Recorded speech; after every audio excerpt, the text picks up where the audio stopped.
Loh, waduh, gimana nih? Kok jadi begini ya layar video saya? Kayaknya karena kemarin ada yang nantangin saya mabar PUBG nih. Kalau saya main PUBG, terus gimana nih? Setuju nggak kira-kira? Waduh, gimana ya?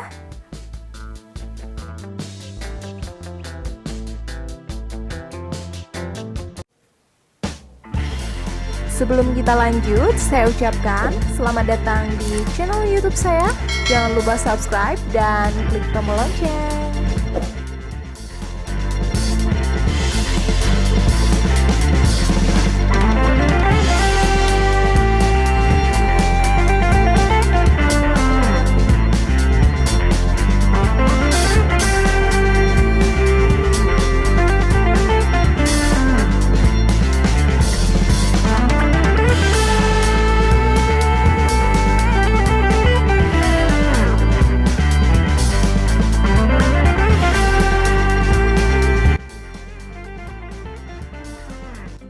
Ternyata kita main PUBG-nya nanti dulu ya.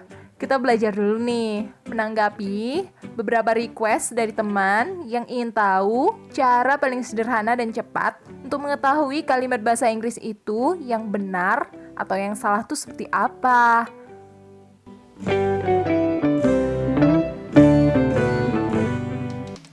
Nah, pertama, cara untuk mengetahui kalimat bahasa Inggris itu benar atau salah, kita harus paham dulu tentang prinsip struktur kalimat yang harus dan wajib memiliki subjek dan verb.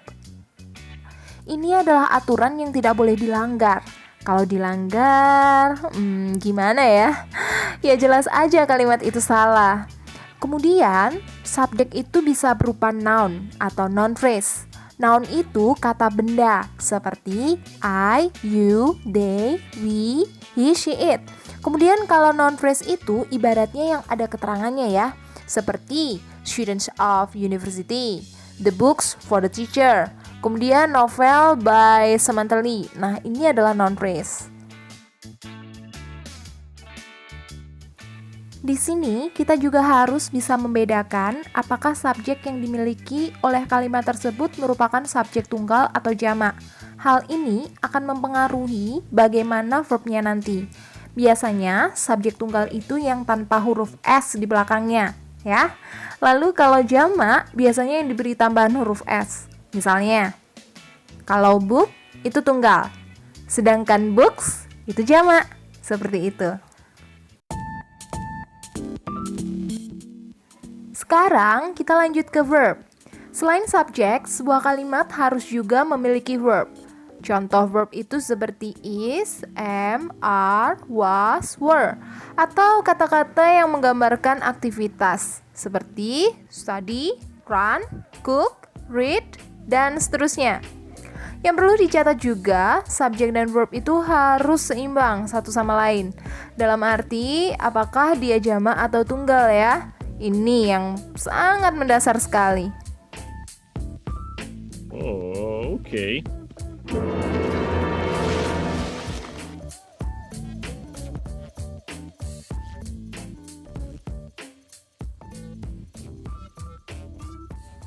Nah, sekarang tidak perlu lama-lama lagi, kita akan masuk pada latihan untuk mengecek kemampuan kita. Nah, perlu diketahui juga bahwa kemampuan dasar ini juga sering muncul dalam TOEFL preparation, yang mana pada TOEFL preparation seringkali ada soal-soal yang berupa pertama adalah soal yang berupa multiple choice atau pilihan ganda. Kemudian jenis yang kedua pada TOEFL preparation seringkali ada yang namanya reading sentence, di mana kita diminta untuk menentukan kalimat itu correct atau incorrect. Lalu yang ketiga adalah underlining sentence and verb, di mana kita diminta untuk menentukan mana yang merupakan subjek dan mana yang merupakan verb.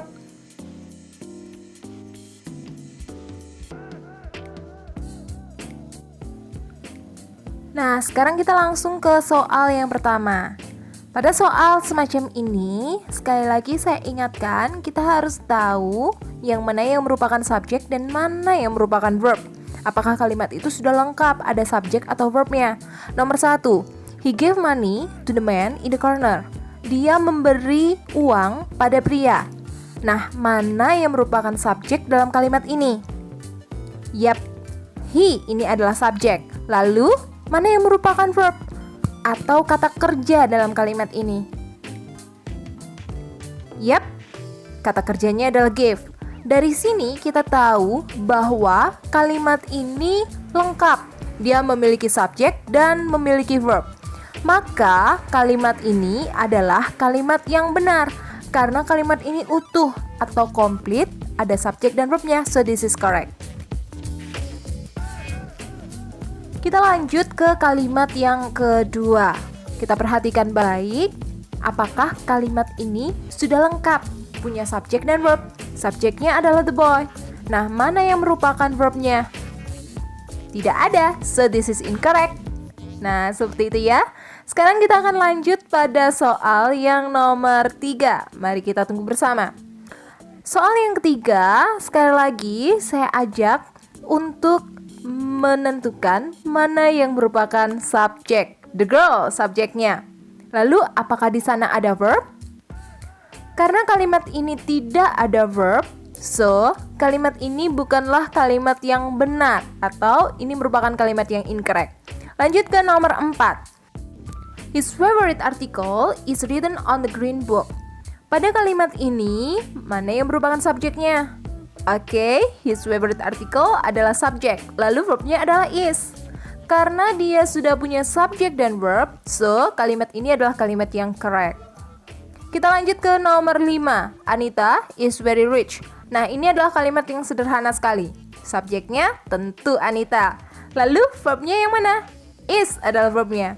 Karena dia sudah punya subjek dan verb, so this is correct. Lanjut ke soal nomor 6. Nomor 6 subjeknya adalah her car, verbnya adalah are. Nah, tunggu dulu.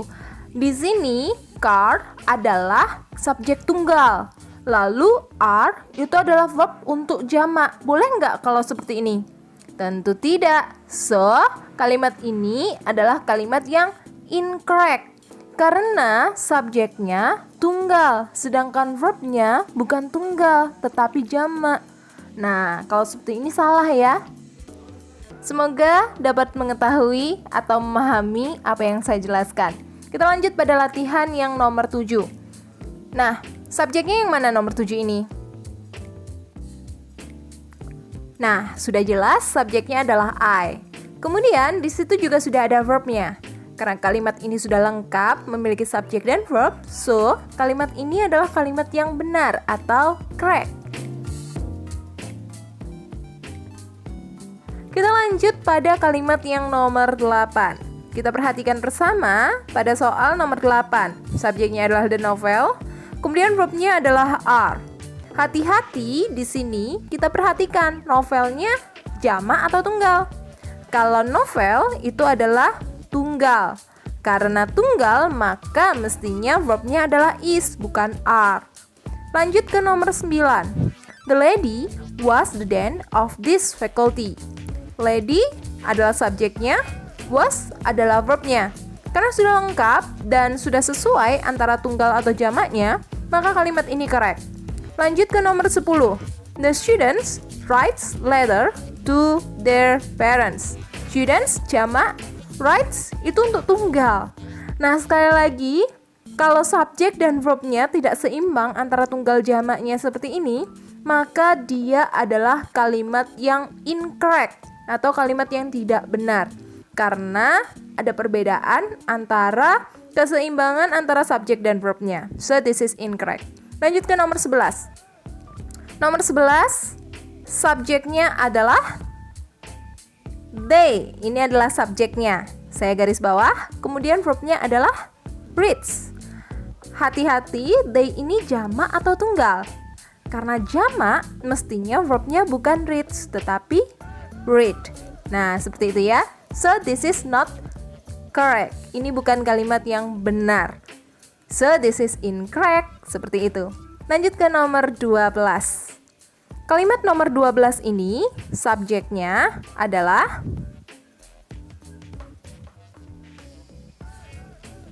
gentleman. Kemudian verbnya adalah was. Nah, di sini sudah sesuai antara subjek dan verbnya. maka dia correct. Nomor 13, I doesn't like vegetables. I ini adalah subjeknya, doesn't like itu adalah verbnya. Kita pikirkan dulu, kalau I mestinya pakai doesn't atau don't? Ya, nah harusnya dia berbunyi I don't like vegetables. So this is incorrect, karena tidak sesuai antar subjek dan verbnya. Lanjut nomor 14, her cat very cute and beautiful. Subjeknya sudah ada, tapi nggak ada verbnya. Lagi-lagi, kalimat ini adalah kalimat yang incorrect. Terakhir ya, sabar dulu. Terakhir, nomor 15, subjeknya mana? Students adalah subjeknya. Verbnya, apakah ada? Tidak ada, so this is incorrect. Nah, ini adalah soal terakhir. Semoga ini dapat dipahami. 15 soal dapat menjadi bekal kita untuk bisa mengetahui sebuah kalimat dalam bahasa Inggris apakah correct atau incorrect. Pada intinya kita harus paham bahwa kalimat yang correct atau kalimat yang benar dia harus memiliki subjek dan verb secara utuh dan komplit. Dan yang kedua, kita juga harus memahami apakah subjeknya dan verbnya sudah seimbang antara tunggal atau jamak. Terakhir, saya ucapkan terima kasih atas perhatian Anda terhadap video ini. Dan untuk Anda yang katanya ingin main PUBG dengan saya, syaratnya subscribe dulu, lalu klik tombol lonceng. Terima kasih, sampai jumpa.